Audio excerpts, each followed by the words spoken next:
Heyo, my name's Felicia, but everybody calls me Phil, and today I'm going to be making this yellow brick with green accents. It's a fairly simple looking house on the outside, but also kind of extra. Somehow it's both of those things. But anyway, I'm putting it on this lot in Windenburg. It's like completely surrounded by water. It feels really like, I don't know, kind of abandoned, but it has such good features with the little waterfall right there and the fishing lot. I also love the pathway that leads up to the house. But anyway, this house is kind of simple. I would definitely say it's like a square with some very simple, windows and, like a chimney. And it's not really anything special outside design-wise, but I really like how much I end up putting on the house. It ends up being really kind of extra. And so I'm just kind of tucking it back in the corner and trying to figure out which door will look best here. I kind of decided early to go with the green accents. It was just a house that I saw while I was out. This beautiful, super old house with like bay windows, and it was yellow bricks with green eaves troughs and shutters just like this one. And it was just so awesome. I feel like I really favor red brick houses, but yellow brick is so vintage looking, authentic. It looks beautiful. I love it. I love how it's kind of, especially the brick we have in the game, this yellow brick is kind of like it looks kind of worn down, which is just awesome. But yeah, so I'm going ahead and putting some what are they called, columns everywhere, and trying to give this thing a little bit of spirit, personality. This porch is also like just a square, and this whole house is kind of super simple, I would say, but also like, I mean, I don't think that I see a yellow house with green accents that often, and I really went hard on the extras, especially on the side. I put a nice, what's it called, those things that the flowers creep up. I put one of those on the side, and you can kind of like imagine a kid sneaking out of the room and climbing down the trellis. I don't know what the word is, but anyway, I saw this way of landscaping where you put the smaller flowers and the big round ones on top, and oh my gosh, it was such a lifesaver because I have always been really bad at landscaping. I just can't seem to make it look natural, but now this little trick I feel like just works for me. So like put some low hanging flowers and then like a bigger bush on top. It just kind of feels like more filled in. Also, the terrain paint is such a good tool. I use it a lot because, well, not in this build particularly, but in general, it's free. So if I ever want to give my lot a little more charm, it's like, the paints are right there. They're super free, and you could just, add a lot to your lot with that. But yeah, here I am building a gazebo. It takes me a while to figure out how to make it look right. So I hope I might have cut it down a bit, but yeah, this little thing on the side, I felt like the yard was just so empty, and it gives it some, I don't know, that vintage charm again. It looks old. It looks like it should be there. Anyway, it's a nice little touch. I think I should maybe put some seats or benches in there so my Sims have some reason to go in there, because as of right now, it's just kind of a lot feature. It just looks cute, right? But yeah, so anyway, my name's Phil. Like I said, everybody calls me that, but a lot of people are a little weirded out by, especially guys, they get a little weirded out by calling me that. So some people do call me Felicia if you prefer. It's kind of long. My mom spelled it insanely. I'm named after my grandma Phyllis, who's not with us anymore, but she was a firecracker. And so I have basically the front half of that name, Phyllicia.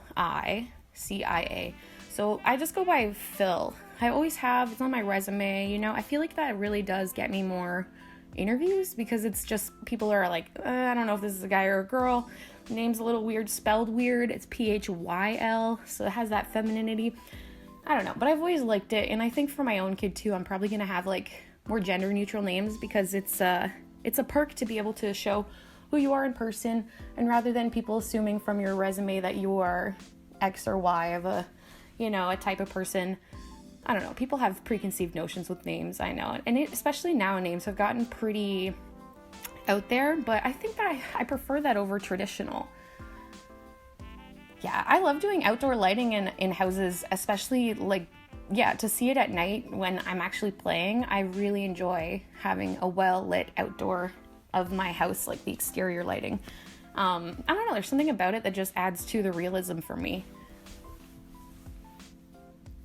like the little bicycle on the porch. I do not like my Sims riding the bikes at all, but they are such a nice accessory for like a storage room or a mud room or front porch. I don't know, the bike just looks really good. So making this lattice, that's it. I'm making this lattice on the side of the house because I like to put creeping plants, but there's something that just doesn't sit well with me, how they like just kind of sit there and you can't really make sense of, like, I don't know, each like plant kind of looks like its own blob too. So I always put these on because then I can mix the plants a bit more, and it's just kind of a more subtle like look at them. You only see the parts that stick out and not the entire plant blob that you put on there.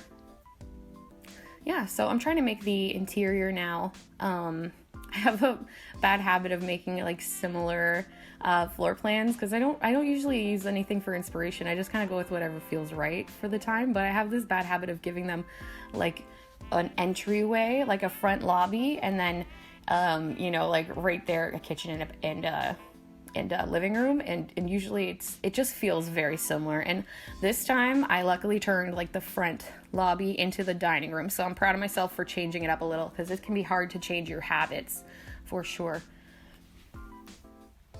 Yeah, I don't know why I tend to work in the dark until I have the rooms figured out. I know a lot of people put lights in right away, but it drives me nuts when like the lights are in weird places in the bedroom, so I try to like line them up and put them in straight little rows. So yeah, I make the floor plan pretty basically in the dark. It's just, I don't know, that just works for me. I like it better that way. And then when you add the lights, you can put them in the proper places where they're going to stay, because I don't like having to change them later, prefer to put them in nice, neat, tidy rows where everything's kind of where it should be. Yeah, I personally don't love to play in 2-floor houses. I don't know about you guys, but I find that I forget about things on the second floor. I just, whichever floor it is, whether it's the main floor or the second one, I get so used to like looking at one floor that I'll like forget to go down or up. And then, I kind of miss things that might happen to my Sims, or if they have their autonomy on, they might go and do stuff upstairs. And I'm like, it's like you don't even exist anymore because you went up the stairs. It's just, I prefer one big main floor, maybe even in real life too. But yeah, the stairs look so good in this old house. It really fits the architecture of like the dark wood stairs, the dark wood columns, the dark wood doors. How many times can I say dark wood? Man, I love some of the vampire wallpapers and the paranormal wallpapers.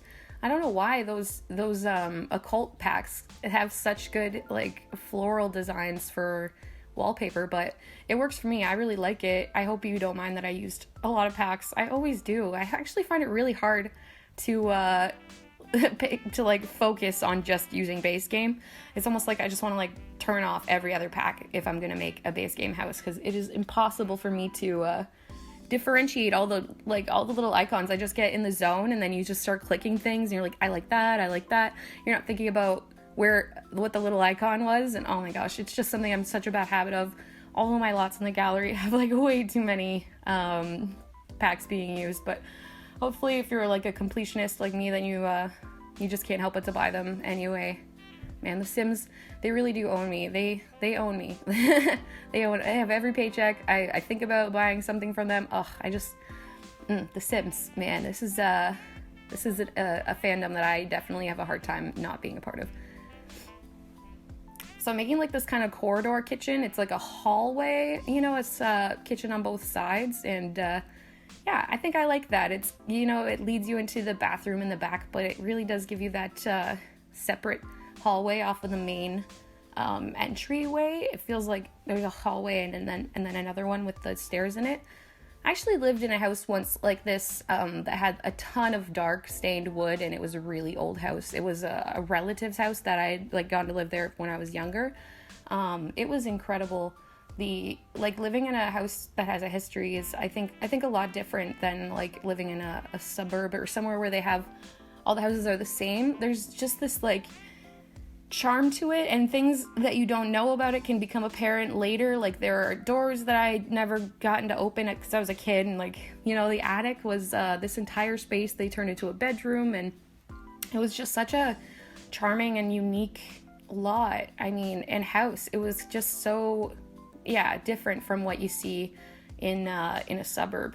And I really enjoyed it. I would definitely prefer to live in an older house when I someday, hopefully, buy a house. You know how it is. But yeah, I've lived in a ton of different houses, a lot of apartments. I moved around a lot when I was a kid. Probably, well, I know the amount of schools I went to, but I would sometimes move within a school district. So I would stay at the same school and move houses. But I went to 9 different grade schools, which is more than one a year, obviously. And in Canada, we do 8 years of grade school, and then you go on to high school.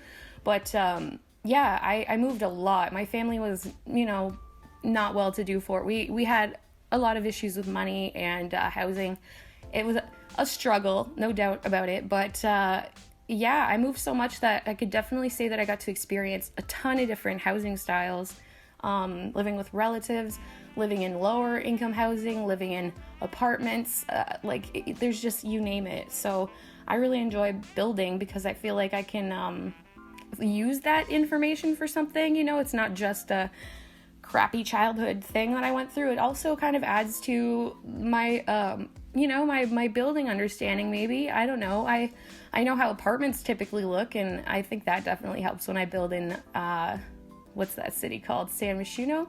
I definitely I don't feel like that's a bad thing that I went to all those schools. I got to know a lot of people, and I got to know myself really well too. When you go to a lot of different schools, you really find, I'm not very attached to people in general. I don't get attached to people. I like having friends, and maybe it's actually pretty much a bad thing in some cases, but I don't feel like I have to be friends forever in order to enjoy the friendship. And it might be issues. Honestly, I'm reading a self-help book right now, trying to learn how to be better at being myself, because I have a lot of issues with self-esteem. Even in my last voiceover, I couldn't even bring myself to speak at a normal level because I'm so insecure. I have issues, but I'm really loving this book. It's really helping me just put all that stuff behind me and not think about it so much, not stress about what people might think of me, because that honestly doesn't even matter. You really only get one life, so if you spend the whole thing stressing over what someone thinks of you, you're not really living it well. But yeah, I finally am at this point in my life where I'm I'm so tired of being insecure, or being afraid, or not speaking up because what if my voice sounds bad, or not making a YouTube video because no one would care what I have to say. It's just, all this stuff is all just built-in trauma and issues, and yeah, I'm trying to fight against that now, and I'm really feeling so much more alive. I recommend this book that I'm reading. It's called Overcoming Low Self-Esteem by Dr. Melanie Fennell. It's a series of workbooks and information that you read through and kind of reflect on, and it's really changing my life, I think. I hope, because I just I'm starting to see everything a lot differently, and a lot of the self-hatred and the self-esteem issues just come from just things that happen to you and things you couldn't control, and outside influences. It's better to learn who you are and try to overcome things than it is to just convince yourself you have to live a certain way, which was what I was doing up until recently. I was just that's who I am. I am avoidant. I don't get attached to people, or I don't like to talk about myself, all these different things. But the truth is that I'm hiding who I am, and I don't like to get close because I don't want people to know me that well, and I feel like they might leave because I have abandonment issues from moving, blah, blah, blah. There's a lot to it, and I'm definitely learning a lot, and I hope if you have any tools to suggest, I am definitely searching for more tools right now. I just think, yeah, it's an important thing for everybody to really try to get to know themselves at some point, because, you only have this life. This is the only thing that's definitely for sure, is that you have this. So if you can't find a way to enjoy it, that's really unfortunate. You have to figure it out, and not just live that way, because that really sucks to just live in a way that's not enjoyable and you're just kind of getting through it. If you feel that way, you're not alone. I personally am learning so much about how to just be a human and yeah, like therapeutic tools, books and movies and, podcasts and things that give you ideas on who you are and like what you can do to be better. These things are really, really helpful. So like, don't avoid it if you feel like you need help. Anyway, I'm making this, I assume maybe a teenager or like a young teen's bedroom, and it's like really colorful compared to the rest of the house. It's got like really ancient looking walls, like bones, but I'm putting all this kind of funkier furniture and like, tech stuff in there and posters, as you can see too. So it gives it more of it feels like you're walking into a completely different, house basically when you get into this room. And I really like the chair, the desk chair in the corner. It feels like, someone just had that chair laying around and they like gave it to this kid because he likes green, or they like green. But yeah, I really like the chair, and I really like the floor lamp. I feel like they add a lot to this room and make it look really like, I don't know, kid-like. It's really fun. I would definitely play a teen living in there.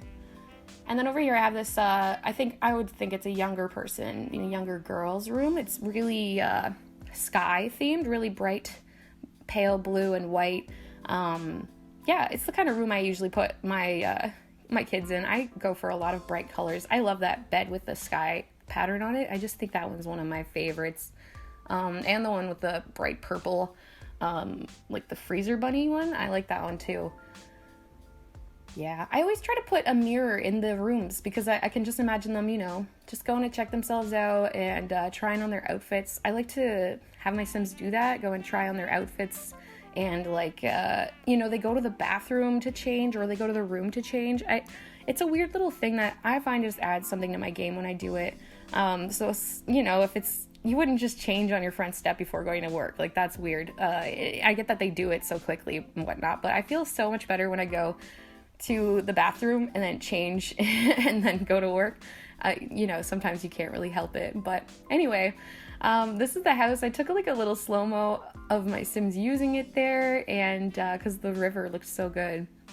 But yeah, check it out. I added some cobwebs. You can see in a few shots. Here's my hallway with the nice mirror, and this living room, also really warm and comforting and creamy. Feels like a bad word to use, but yeah, lots of different types of people living here. 4 bedrooms. And this one downstairs, I think, is kind of like a rec room, like, a hobby room. The stairs with the pictures on it, I love. It's one of my favorite things. This kids' room is so cool. Anyway, thank you so much for watching, and I hope you enjoyed the voiceover. I talked about myself a lot, and I hope that wasn't too much. But anyway, I hope you come back to check it out again next time, and have a good day.